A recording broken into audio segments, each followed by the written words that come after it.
Well, the new season is upon us, and with that, the yearly jungle rework is here. It's important to remember that all of the LP and subsequently the MMR you gain while in preseason does get retained into the new year. So even if you don't get fancy ranked rewards, you definitely will help yourself out by getting a strong start now and getting some LP. With that being said, while the season is so hectic and no one really knows what's going on yet, tons of OP and undiscovered strategies are lying in wait for people to find and abuse first. It's basically the race for the moon landing all over again. While we did detail all the jungle changes in another video, today we're going to be going over new strategies specifically for the jungle that have emerged over the beginning of the preseason. And by the way, the preseason is actually one of the most important times to climb ranks. Most players don't realize when the new season starts, your rank doesn't completely reset. It only soft resets. This is why the preseason still matters. For example, let's say you ended last season in gold. Well, when the new season starts, you'll have to begin your climb from low silver. However, if in the preseason you were able to get the rank of platinum, suddenly the new season starts and you'll be starting your climb from low gold immediately. High-level players know to abuse this since there are always insanely overpowered strategies during the preseason that make you climb stupidly fast. That's why there's no better time than now to use our hyper improvement platform at skillcap.com. We'll be releasing cutting-edge strategies you won't find anywhere else all throughout the preseason. We are also backed by a rank improvement guarantee, meaning if you don't significantly climb while using our service, you can claim a full refund. So what are you waiting for? Get a head start on the new season by clicking the link in the description below. Alright, now let's jump into our first overpowered tip. Mythic items are typically your first item built in 90% of games, but that is definitely going to change at least while this item is so broken. Ravenous Hydra is basically a new souped up Sword of the Occult for those that remember it. It gains stackable AD, Omnivamp, and gives AoE on all of your abilities. The really great thing about this is that you can stack it with monster kills, which, spoiler alert, you're going to be killing a lot of in the new season, and it's really easy to do. In general, early clears are healthier and quicker because of pets.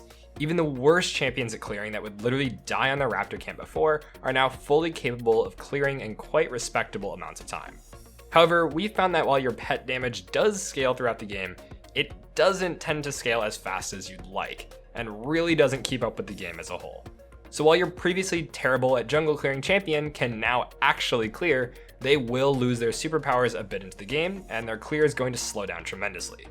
While anyone can really jungle now, even quote-unquote jungle champions like Lee Sin really have some awful clears later down the line.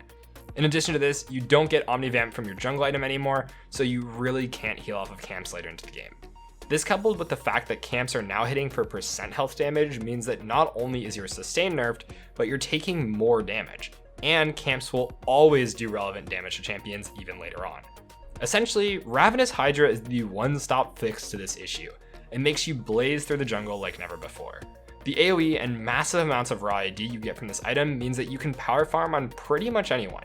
And the fact that you actually get Omnivamp on an item without having to buy something really grief means that you can use your health as a resource more often and not have to go back to base on repeat to heal, which plenty of junglers are going to have to do.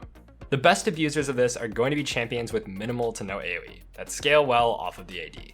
I personally had the best times with Lee Sin, Camille, and Ezreal, and it made them feel way better, but there are definitely more that this would feel great on. Moving on to number 2, we now have 3 options for Smite, but honestly, there is a clear winner between them. Much like in Pokemon where one starter is sometimes just better than the others, the blue pet also happens to pretty much just be the best. You get a ton of movement speed from this thing. 60% is absolutely nothing to scoff at and lets you make some impossible plays with movement that can't even be obtained from a summoner spell. Ghost at best only gives 48%, so imagine you have slightly better Ghost on that's permanently applying while you're in the jungle.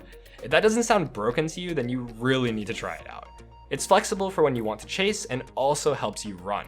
It just makes fighting in the jungle so much better, as it's almost impossible for anyone to stick on you or escape when you have bushes around. If anyone remembers old Kha'Zix R-Evolve that would just let you run through bushes at super speed, it's basically that and the same amount of dopamine. While Red Smite looks great on paper, it's really underwhelming by comparison, especially when you realize that slows don't stack, and you're going to have red buff or other slowing options pretty frequently. It's really just a never take at the moment. The green pet is definitely strong, but not as universal as blue. This is pretty comparable to Strength of the Ages with the added bonus of getting some tenacity. If you're going to get blown up instantly by assassins, or you're a tank and just need the tenacity, then this can be a great option, but I find that in 90% of my games, I'm opting for the blue pet more often than not.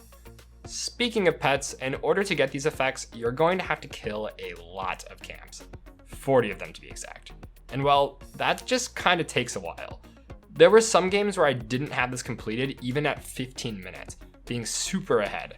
In general, smites just take a long time to kick into action now, and you need to adjust your playstyle to compensate for this. In general, there are a lot of incentives for farming added in the preseason. If you don't farm your item, it will stay in your inventory for a long time, meaning that you won't have room for other components like Dark Seal or Pink Wards. And this dreaded inventory clog can really slow down your power curves and make your bases feel way worse.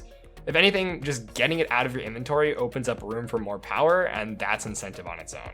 If you just want to gank, junglers got nerfed lane experience before their first pet evolution, which pretty much necessitates finishing your smite as soon as possible to get access to that experience.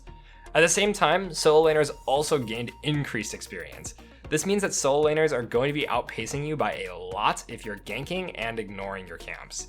In this clip, I was really ahead on the enemy jungler, but even with all of my lead, I only barely hit level 11 by the end of the fight. I had more CS and plenty of more kills, but I didn't power farm the jungle like he did, and we ended up being pretty much dead even in experience before he eventually passed me. It's a little sad, but we adapt and overcome, I guess. Ganking and invading got that much riskier in preseason, and you really need to heavily consider actually doing them if you have camps up left to do. Most of the time, it's worth it to just finish everything before you gank. Of course, this isn't always true, but the scales have definitely shifted to prefer farming more than ever now.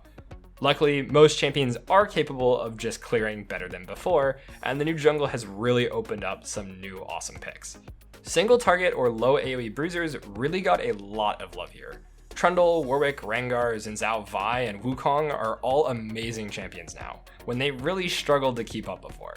Part of this is itemization changes, but in general, you'll see some other familiar faces at the top of win rate charts. Elise and Echo, these champions were often balanced around their slower than average clears and reliance on ganking. But now you just have more options and aren't as punished if you can't actually find a gank. Of course, the champions that can easily clear and scale well, Lord, Eve, and Shyvana to name a few, are all holding monstrous win rates, which makes a ton of sense. If you can farm and benefit off of the free scaling, then you're going to be in a pretty good spot. It just so happens that more people can do that now. Aside from these traditional junglers being much stronger, some of my new favorites are Camille Jungle, who I used to love back in Season 7 and 8, and also Ezreal, who makes a decent return with the help of pets. ADC junglers and off-meta junglers in general can just be extremely powerful now.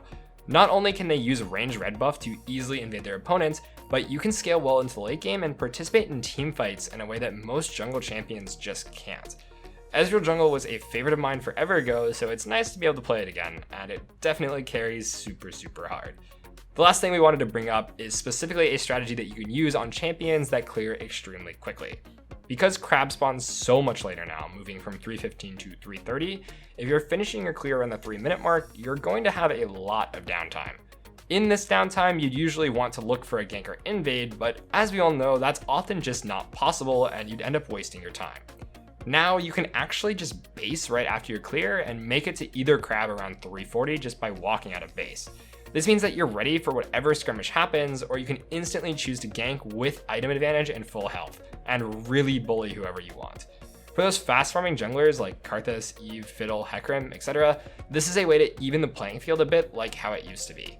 Riot intentionally tried to nerf fast clears by giving you a lot of that downtime, but now we can turn that downtime into something really proactive by just buying items and looking to fight afterwards. With 2 longswords or Darkseal Amp Tome, you're going to be beating a lot of these strong early game duelists, and you can really surprise someone when they least expect it. And that's it. These are amongst the most helpful tips that I discovered while absolutely spamming preseason games, and I'm sure that we'll find plenty more, especially as in the preseason, the game is known to be patched more drastically than it is during the year. There will be tons of shakeups, but you can bet that we at SkillCapped will be on top of things to keep you up to date with whatever changes may happen. Thanks so much for watching, and we hope you're having a blast with the new jungle.